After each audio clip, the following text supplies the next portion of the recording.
Thing is this. If Victor Conte is known for cheating years back, why is he still being utilized in the sport of boxing? I don't even want to be associated with the coach who I know cheated in the past. Now, I'm not saying this to throw shade at Victor. It just is what it is. The bottom line is there wasn't enough in Ryan's system to even give him the slightest advantage. Devin, you lost because of a left hook champ. Easy fix. Who we need to see from you is who fought Regis Prograis. Only thing that was missing from that fight was a killer instinct. So let me ask you a question. Can Devin win a rematch? And if so, how? Comment below. Bad news, we right back on top of things. Shout out to my dude, Dirrell, talented fighter. But he put out the video you seen at the beginning, and he's giving y'all the bad news. In his caption, he says, "The cat is out the bag, bruh. I'm not for any fighter who's for roids, but science spoke loud and clear. I honestly believe that Devin Haney just needs to fix a few mistakes and the victory can be his. He has the skill to pull it off. Ryan, you're innocent, but I don't think you could come with the same game plan next time around. That's just my 2 cents. So it's looking real bad for the Haneyx, man. I try to tell y'all. Shout out to Dirrell. So he spoke his opinion, and he's saying that, listen, bro, you can do good in a rematch. You got to make some adjustments, though. But Ryan Garcia didn't have enough. He just told you, I'm not pro steroids. I'm not with anybody cheating, nor has Dirrell had any tattered past of cheating himself. So he's a fighter. He's an Olympian. He's been in the Floyd Mayweather gym. He's fought some of the best people, recently sparred with David Benavidez, right? Had an illustrious career multiple times. He's fought the best, right? And he's saying the same thing that I've been telling you. So the walls are closing in for the Haneyx. I know y'all didn't want to hear this, but he's saying the amount that Ryan had in his system is not going to be the end all be all and sole determining factor for a victory. There were other things at play. There were other mistakes that were made in the ring, and that's what Devin Haney has to do and make an adjustment for if he were to rematch Ryan. And he was very neutral, like you read his caption that I read for you guys, and he's saying that, yo, Ryan, that same game plan may not work. Devin has the skills to adjust. It just wasn't his night. It wasn't about necessarily Ostarine in his system. He couldn't stay away from the left hook. Surprisingly, the great Ego Stradamus strikes again. That's exactly what I said. So you have a fighter who's saying the same thing. Some people are like, oh, Ego, you just a YouTuber. Well, it's funny that this YouTuber continues to get it right. And I'm saying the same stuff. And I say it before. I don't wait for other people to announce their opinions. This video just came out yesterday, right? And I've already told you the same thing. Steroids is cheating. SARMs is cheating. If it's a banned substance, it's a banned substance. I get that. But my thing is this, hear me loud and clearly. There are a lot of people who they don't want Devin Haney or Team Haney to have any accountability for the disastrous night that Devin the Dream Haney had. It was all but a dream for Devin. It was a nightmare. It was a nightmarish performance. People want to relegate everything that night to this amount of Ostarine, a SARM that Ryan Garcia had in his situation. Now, the optimum thing would have been if Ryan flagged and tested positive, because keep in mind, he was already acting weird and doing these weird antics. Had he popped dirty or had the banned substance before, the fight could have been stopped and then everybody goes their separate ways. We don't get a fight. Devin likely would have fought Barboza or something. But I don't live in a hypothetical world. That is not what happened. That's why I said I look at these fights and give my analysis on a case by case basis. And I find it so funny that the Haneyx, you got content creators who try to play this pro-black angle, right? Like, oh yeah, y'all just hating on Devin Haney because he's black. Some of these people are the same people that hate on Gervonta Davis, who's black, all the time. So these Haney methods do not work. You have Andre Dirrell, who's black, and he's saying the same thing. You have Floyd Schofield, who's black, saying the same thing. So you can't just relegate it to, oh, y'all hating on Devin Haney because he's black. Y'all didn't say anything when Bill Haney said that Gervonta Davis, when he pointed at a monkey in the Dubai Zoo and said, hey, Abdul Wahid. Now you have content creators who are trying to use the race card instead of talking about some of the shortcomings defensively that Devin Haney had, combined with Ryan Garcia, at best combined with Ryan Garcia being on Ostarine. So that doesn't work. It's the oldest trick in the book. There are race issues in the sport of boxing, but we shouldn't confuse everything. I'm seeing plenty of black people in the comment section and they're like, Devin Haney lost, get over it, or, stop crying and things like that. It's not just other races or racist people who are saying this message. And it's funny to see that I knew that angle would be used by content creators, but then you look stupid when you have Floyd Schofield saying the same thing, Boxingego, Andre Dirrell, and other people. They're like, yo, Devin Haney, make the adjustments, get it back in blood, do the rematch as long as it's clean, and you learn from it and grow from it. But instead, people want to try to turn it into something else, comparing it to Floyd Mayweather. Floyd was actually getting hate from racists, and the difference is, the reason you could tell is because Floyd is one of the most gifted fighters ever, and he kept proving it, yet you had people who were hating, acting like he wasn't ish. Floyd has never performed under any circumstance like Devin Haney performed. So this is not different. That's clearly hate for Floyd because he's doing God tier things in a boxing ring, and then people are acting like they weren't impressed. Devin got slaughtered by Ryan Garcia for real, and he didn't make any adjustments to what was in front of him. Even if you fought a guy who's on drugs, you can still make an adjustment. Like, man, he's hitting harder. Like you got a taste of that in round one. He's hitting harder than I thought. You can still make some adjustments because in real time, you didn't even know he was on PEDs. So you're looking at it as a regular fight. There was no scapegoat or Ostarine to blame it on. So I didn't see adjustments from Devin Haney. And that is what is concerning. I never had to worry about Floyd making adjustments. You look at the Shane Mosley performance, he got blasted and rocked out in the second round. He went on to win every single round. And I think that's what the Haneyacks, they can't embrace, and they don't want to have the educated conversation about, that Devin Haney did not deliver in that regard. And now that they have this reasoning or rationale of Ostarine, they're trying to throw it all on that and use the race card. Oh, it's because Devin's black. Man, stop. Half the people, like I said, that are saying that also bash other black fighters like Gervonta Davis on the daily. Unfortunately for Devin, this fight played out how it played out, and the world got to see it. Just like De La Hoya is saying, just like Ego is saying, the world is not, this is not Men in Black. What you think you saw, you did not see.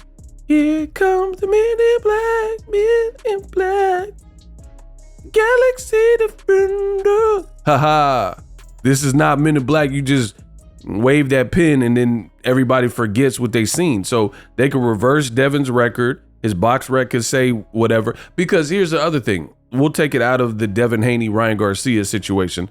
There's plenty of fights where I don't care what the end result was. I watched the fight and seen what I seen. Case in point would be Pernell Sweet Pea Whitaker, rest in peace, versus Julio Cesar Chavez. I don't care that it says the fight was a draw. I watched the fight and Pernell, my boy Sweet Pea, won the fight. So I don't care what BoxRec said. And I think that's something that the Haneyacks refuse to embrace. And back to the Ostarine situation, banned substances are banned for a reason. I get that. That's why Ryan, for not declaring it that he was taking whatever supplements. That's why he has been suspended. That's how that goes. But there were still defensive flaws and deficiencies that perhaps another fighter fighting that same Ryan Garcia, it wouldn't have looked exactly like that. And how Devin Haney has been talked up, and the skills, and him saying that he's Pretty Boy Floyd reincarnated, that is why Devin Haney has received flack for this performance, because he didn't live up to these expectations. You cannot say you are the next Floyd Mayweather and then put up that type of performance. Even if Ryan tested positive, because I said it before, I'll say it again. In my honest, humble opinion, the same exact circumstance, the same exact Ryan Garcia, if Ryan, that same Ryan who said he was drinking in camp and staying up late and doing all these spaces and social media videos and lives, if that guy fought Floyd Mayweather, that fight don't look like that, and Ryan ain't winning. People are acting as if it's supporting cheating and all that. I mean, you guys can try to reframe it and misconstrue what's being said. That's on y'all. But I speak very clearly and intelligible. So if you can't understand what's being said, again, that's on you. It's not about condoning cheating. It's about, just like Dirrell is saying, many deficiencies were shown. Like, you can't stay away from the left hook unless you think Ostarine gave Ryan Garcia mythical, magical, Marvel superhero powers. That's the only way that would make sense. If you believe that him having Ostarine in his system, the amount that he had, is comparable to the Black Panther herb that they gave you, so you have the powers of Wakanda and the Black Panther spirit and whatever. If you believe that that's the case, then you can make that case. But from what I've seen is Devin Haney's defense was leaky. He was making mistakes, right? And after he got clipped in the first round, we didn't really see the proper adjustments, in my opinion. The adjustments he made was he started trying to walk Ryan Garcia down. He's never been considered one of the biggest punchers in the division. There's never been a division that Devin Haney has been in, from 35 to now 40, where he was a top 5 puncher. So to embrace that type of style, that was a wrong strategy. And perhaps Devin may have had confidence from other guys doing that strategy because he carries this massive rehydration and weight advantage. So maybe, possibly against a smaller opponent like Jojo Diaz, right, you could get away with that. Or even like, let's say, a Lomachenko, because you're physically bigger than these people. But with Ryan Garcia, and I said this before the fight even happened and before Devin Haney had the night with Ryan Garcia, we haven't seen Devin Haney in with somebody who's young, strong. Remember, Ryan kept saying, I'm strong, strong. And he kept saying that. Who knew Devin Haney from the amateurs. And I think that point alone is being slept on. The fact that Devin Haney and Ryan had so much history, I also believed helped Ryan Garcia, because he had at least an idea of who Devin Haney was. Because I heard that in the amateurs, he busted out Devin Haney's eardrum or something, and he gave him a 10 count, right? Things like that. So people are sleeping on the fact that Ryan knew his opponent. It wasn't like Regis Prograis, who's probably never sparred Devin and never fought Devin. Because if you remember in the buildup, Regis Prograis was like, I'm not really impressed. Devin Haney, how's he gonna knock me out? He don't hit hard. So you could be surprised if Devin Haney rehydrated 25 pounds and he was stronger than you thought he would be. But for Ryan Garcia, he's in a different position because he had faced the man 6 times, winning half of the battles, right? So he wasn't starstruck by Devin Haney because he had experience. And that's what happens. Like, if you spar with the guy frequently, look at Danny Jacobs versus Sergey Derevyanchenko. Sergey Derevyanchenko had 100+ rounds sparring with Danny Jacobs, and it was a really competitive fight when they fought as pros. The reason being they had the same coach and they knew each other well. So you kind of have each other's numbers. You know what they like, what they don't like. So I think the whole Haney Garcia fight has been a mess. It's been a total show, and it's been a fiasco. And people are looking to explain away why Devin performed, and they're putting 100% on Ostarine. Anybody who's a bodybuilder, anybody who's used PEDs, there's experts that have come out and said that Ostarine by itself is some low-level stuff that you wouldn't advise in competition for. That's not the supplement, or that's not the PED you would get on most likely, or that by itself, that's not what you would get on if you wanted competitive advantage in a sport like boxing, right? Because it's just not strong. There's other better options if you're gonna go and do the foul, right? Because it deregulates your testosterone. So if anything, it could hurt you in competition instead of helping you. So I've said it, now you have other people speaking out. The bottom line is Devin Haney, like, you look at the fight with Tank. Ryan looked sharper versus Gervonta Davis, but Tank was shorter. It changed the whole ball game because Ryan was taller. So the trajectory, and you look at the same moves that Ryan was pulling with Tank, it just wasn't successful. Tank was shorter and better defense, which he doesn't get credit for. And he was slipping under them shots and rolling under the punches, and he just wasn't getting clipped. If you watch the epilogue that was on Showtime, they had behind the scenes, and then Tank Davis was like, man, he's slow. He's slow. I thought he was going to be a lot faster. This is what Tank Davis was saying. So his reaction time and his defense was on point because Ryan looked sharper and looked decently fast. And then you got a guy like Gervonta Davis who's saying he was actually slow when he got in the ring, and he expected more from Ryan Garcia's speed. So the Haneyacks can keep carrying on, but I'm telling you, you are truly making it worse for Devin Haney, because without accountability, there is no growth. If you want to just blame everything on the performance on Ostarine, then I think that stifles Devin Haney's ability to see what he did wrong. Like, it's just like having yes men. If you have a bunch of yes men in your corner and then every joke you tell they say is hilarious, that's not good for you. Imagine being a comedian and you're working on material and then you run it by yes men entourage, right? If you have a yes men entourage, they're like, haha, that was hilarious, ego. And then when I go to do that bit on a Netflix comedy special and nobody is in the crowd laughing, then I look stupid, and it's because my people didn't keep it real with me.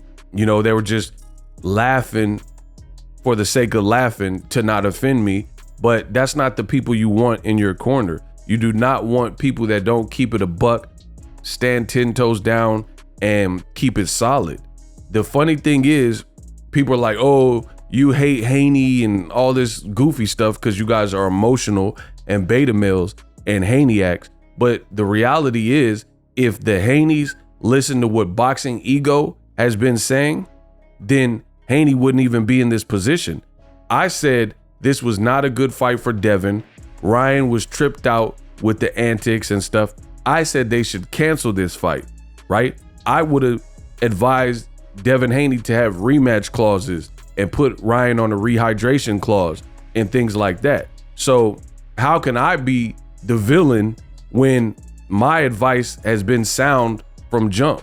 Meanwhile, the Haneyacks, they keep telling Devin everything he wants to hear. So if you look at Devin Haney's, let's say his Twitter feed, his social media, right? When people are criticizing, there's like 100 negative comments, and then there'll be one positive comment. Devin would retweet the positive comment. So it shows he's not trying to embrace the realities and the real perception.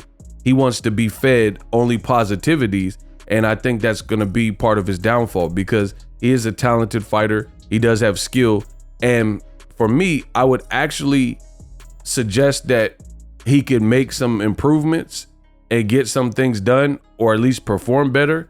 But I don't believe you will be able to perform better at all if mentally you look this broken.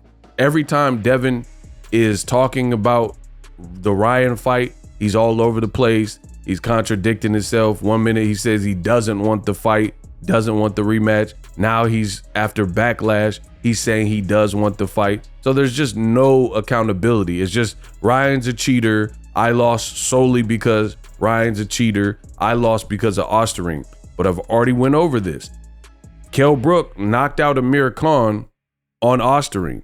So I don't care what nobody's talking about. You could get whatever person you want to say the opposite. I don't care. PEDs aren't good. They're banned for a reason. I understand that. But PEDs are not going to necessarily be the end all be all where it guarantees a victory. And there's a lot of misnomers and misconceptions about PEDs. And this is not me advocating for PEDs, but there's some people that think that you take PEDs and you become a knockout puncher. That's not how PEDs work. Because if somebody was insecure and a little puncher, why doesn't everyone who can't punch just get on PEDs and then now they're hitting like Mike Tyson? Because it doesn't work like that. How come I've literally watched fights where guys' chin could not hold up to the pressure and they later tested positive for PEDs? So how come the PEDs didn't give them an enhanced chin? Simply put, it does not fix everything. PEDs are banned, and they're banned for a reason, because you shouldn't have any unnatural advantage that assists you. But again, PEDs is not enough to overcompensate everything, which is the point I'm making. They're banned for a reason. I understand that. And for the people who want to disagree with me, and then here's the deal. You get on Ostarine, take as much Ostarine as you want, and then go pick a fight with Anthony Joshua. And then I'll record it, and then we'll see how it plays out. Right? You fight 6'6" Anthony Joshua on Ostarine and crack cocaine, whatever drug you want to be on, and then we'll see how that fight looks and plays out. So I agree with my boy Dirrell. Devin had other problems, namely he couldn't dodge the left hook. The punches that hurt you the most are the ones you don't see coming. PEDs or no PEDs is not going to and here's the thing, PEDs cannot affect certain things. Like PEDs didn't make Bill Haney say fight in the center of the ring. PEDs didn't put the pressure on, because the PED angle was not even known about until weeks after the fight. So why did Devin Haney, when he got rocked in the first round, started fighting ultra aggressive instead of like taking his time a bit more to see what Ryan Garcia had and slowly start chipping away? PEDs couldn't do that because you didn't even know that he had the Ostarine in his system. Nobody knew in real time. So PEDs can't be to blame for a bad game plan and strategy. And that's what I think people are missing. And for this particular fight, people keep saying, oh, you didn't say this with Canelo and all this other goofy stuff. I look at boxing on a case-by-case basis. The reality is Canelo got popped in camp. So it was before the fight even happened. There's only so many fights that I can even recall, and none of them were quite this big in terms of magnitude and who this guy was supposed to be versus who this guy was supposed to be, if you get me. Like Devin was saying, Ryan's a C+ fighter and he's an A+ fighter, the next Mayweather, yada, yada, yada. So most of the fights haven't been on this magnitude where we watch the actual fight. One person wins initially and it's not really competitive, and the guy who's perceived the favorite is a guy that really gets shut down in multiple departments and loses bad initially, and then later the other person tests positive. Normally it doesn't really happen like that. A lot of times what does happen is these people like Povetkin or Gerald Big Baby Miller, they're popping dirty in camp before it got to that. And the other difference here is that shows if Gerald Big Baby Miller is about to fight Anthony Joshua, meet with me, and he's popping dirty in camp, he had multiple things in his system. For one, not just Ostarine. He had anabolic steroids, which he has some stronger stuff, basically. But it shows the intent because you're in camp preparing for somebody and you got caught being on something. So you definitely are premeditated in that realm by you're in camp. It's proven that you're in camp cheating to fight this person before you even got to them. With Ryan, his situation is a little bit different because he popped, but he only popped the week of the fight, the day of the fight, and the day before the fight.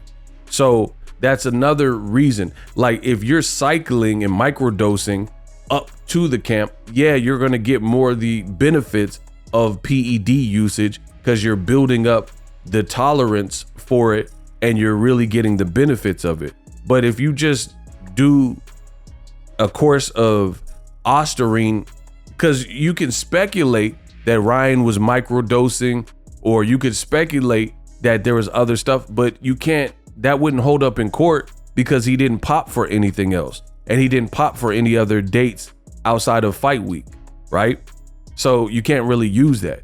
If you show him like a test that was concluded in Derrick James's gym in Dallas, like at his media day or something, then that would be a little bit different. But that hasn't been the case. So that's what I'm saying. This fight has been a unique case, and I think everything needs to be looked at.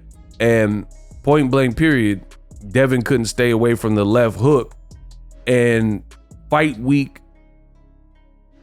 Ostarine SARM usage only is not going to be enough where if Ryan fought Jaron Ennis at 147, same thing, the fight was not going to look like the Devin Haney fight. I'm here to tell you that. So you guys can say whatever you want, but now the boxers are saying the same thing that I'm saying. Shout out to Dirrell.